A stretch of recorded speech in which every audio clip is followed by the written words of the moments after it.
Saudara, personel tim SAR gabungan kembali melanjutkan pencarian di 5 titik kawasan. Tim SAR gabungan sangat membutuhkan bantuan alat berat mengingat banyaknya material batu dan kayu besar di titik pencarian. Tim SAR gabungan kembali melanjutkan pencarian korban hilang di lokasi terdampak. 120 orang personil disebar di daerah Sebeang, Air Hulu, Seberang Air Hilir, Jorong Ungun Hulu, Jorong Ungun Hilir. Pencarian dilakukan di darat dan rafting menyisiri sungai.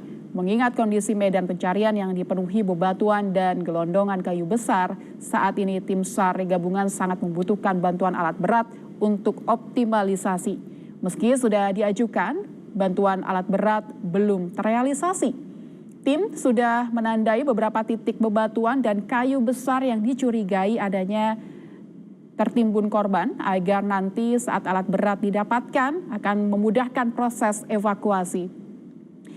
Total korban yang telah berhasil dievakuasi tim SAR gabungan, saudara, berjumlah 113 korban meninggal, sementara 51 korban masih dalam proses pencarian.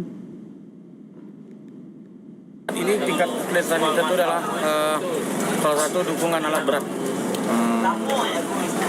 Jadi kita seharusnya perlu alat berat di lapangan untuk Siap, benar. Jadi kita ada beberapa titik yang kita curigai korban itu ada di dalam atau tertimbun material, tapi kita tidak bisa secara manual. Jadi kita sangat sulit.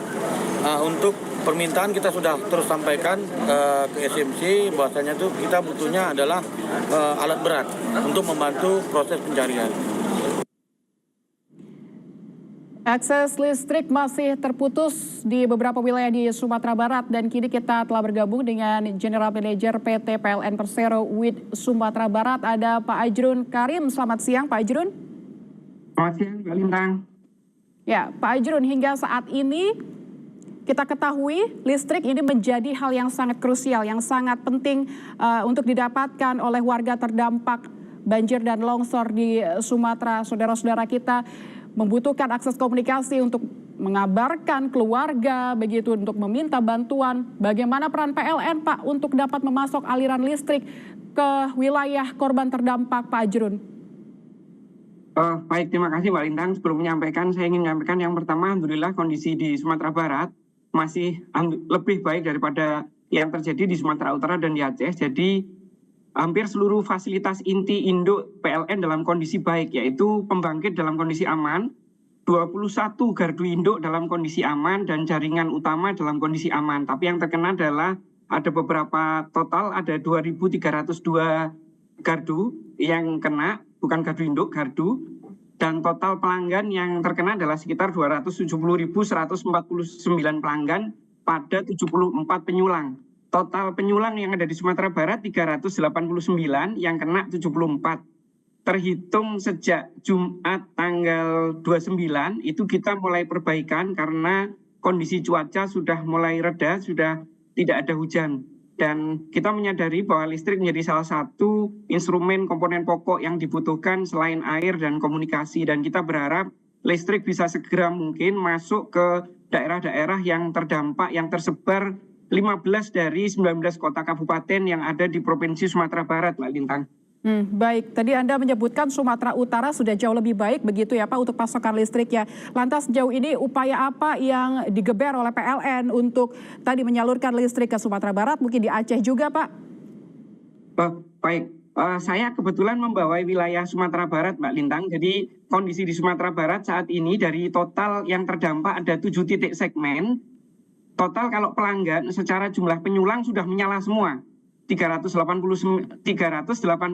penyulang, yang terdampak 74 semua sudah menyala, tapi ada 7 segmen atau 7 jorong, 7 desa yang masih terganggu, yang tersebar di 3 kabupaten. Yang pertama di Padang Pariaman, insya Allah hari ini sudah bisa menyala di daerah Sicincin, Kayu Tanam, daerah Sikayan, Sipinang, dan Sipisang.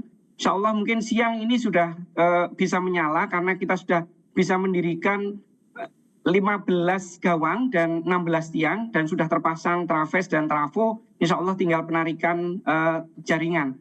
Yang kedua yang sudah menyala di Kabupaten Simpang 4 itu sudah menyala kemarin 2 hari yang lalu, Mbak.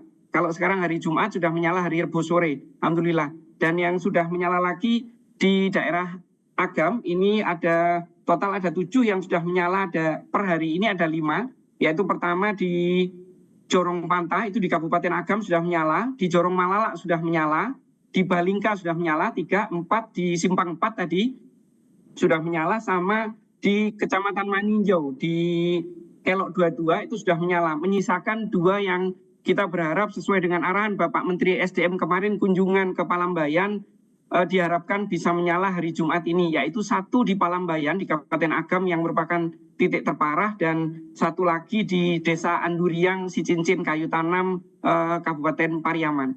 Demikian, Mbak. Berarti bisa Anda pastikan hari Jumat ini di Agam semua sudah bisa tersalurkan listrik, Pak? Alhamdulillah, insya Allah, Mbak. Kami upayakan semaksimal mungkin kalau tidak ada perubahan dan cuaca tidak ada hujan, teman-teman bisa maksimalkan untuk bisa melakukan penyaluran dan bisa menyelesaikan sampai sore ini. Dapat kita sampaikan juga, selama listrik belum ada, di pos pengungsi, di tenda, di sekolah, di masjid, kita menyediakan genset dan lampu emergensi, Mbak, sebagai upaya mitigasi karena tidak teraksesnya listrik secara wilayah secara jaringan dari PLN. Baik, Pak Ajrun, tadi Anda memastikan hari Jumat ini hingga nanti sore akan diupayakan listrik bisa kembali menyala semua. Tapi apakah ini bisa berlangsung selama 24 jam atau mungkin ada keterbatasan waktu aliran listrik ini bisa menyala, Pak? 24 jam, Mbak. Alhamdulillah kalau di wilayah daratan di Sumatera Barat kami bisa melayani 24 jam. Jadi kebutuhan suplai kami juga aman pada beban puncak sekitar 598, kita bisa menyediakan sekitar 620, jadi posisi aman kebutuhan daya listrik yang ada di seluruh wilayah Provinsi Sumatera Barat, Mbak Lintang. Berapa tiang listrik yang sudah kembali terbangun, Pak? Apakah ini mengoptimalkan kemarin yang sudah ada begitu atau ini berupa pembangunan baru, dan targetnya seperti apa nih untuk tiang listrik sehingga bisa memasok listrik ke wilayah-wilayah di Sumatera Barat khususnya? Jadi dari 7 daerah yang terpapar yang agak parah, tiang yang rusak itu 195, Mbak, yang rusak. Jadi yang patah, hilang, tersapu banjir, atau pokoknya nggak bisa dipakai lagi, itu 195. Sedangkan tiang yang terdampak pada daerah-daerah yang terdampak itu jumlah totalnya 574. Sebagian masih bisa dalam posisi bisa digunakan, tapi yang rusak 195 kita lakukan penggantian. Dan alhamdulillah kondisi ketersediaan cadangan material kita di Provinsi Sumatera Barat aman, Mbak, tinggal pasang, tidak ada kendala, semua tersedia. Baik, Pak Ajrun, tapi ini kan sudah di hari ke-10 ya, Pak, terkait apa ya, ini lambannya bagaimana listrik ini bisa masuk ke wilayah-wilayah, apa Pak kendalanya sebetulnya yang terjadi di lapangan sehingga masyarakat ini sulit mendapatkan listrik hingga harus menunggu hingga hari Jumat ini? Baik, terima kasih, Mbak. Salah satu hambatan yang di lapangan adalah terputusnya akses jalan. Jadi yang pertama kan ada longsoran dari atas, jalan yang longsor maupun daerah-daerah yang memang berpotensi belum memungkinkan kita lakukan penyambungan karena pertimbangan keselamatan pada konsumen kita, Mbak. Jadi daerah banjir, kita akan masuk setelah mendapatkan declare dari BPPD, dari pemerintah, dari pihak keamanan setempat, sehingga PLN dianggap aman untuk mulai melakukan penyambungan pada daerah yang terdampak bencana, Mbak Lintang. Baik, tentu kondisi aman juga perlu diperhatikan untuk penyambungan listrik ini ya Pak, sehingga tidak menimbulkan korban jiwa lainnya. Terima kasih Pak baik buat Ajrun. pengguna maupun PLN. Baik, demikian Mbak Lintang. Baik, terima kasih Pak Ajrun Karim, GM PLN Persero Sumatera Barat telah berbincang bersama kami di Breaking News Kompas TV.